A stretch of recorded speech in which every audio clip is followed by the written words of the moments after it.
ও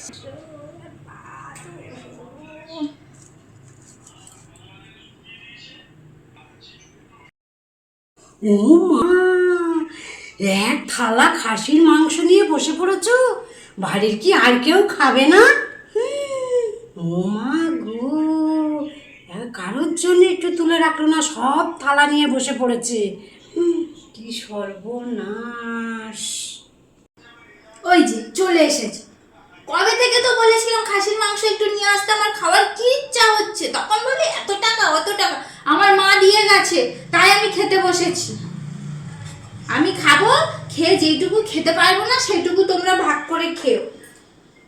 কবে থেকে বলছি মাংস খাবো, মাংস পয়সার হিসেব করছে। আমার মা দিয়ে গেছে, আমি সব খাবো এখন বসে। যাও এখন, আমি খেয়ে নিই আগে। তাই বলে তুমি সবটাই একা বসে যাবে নিয়ে? হ্যাঁ, আমার মা তো আমার জন্যই দিয়ে গেছে।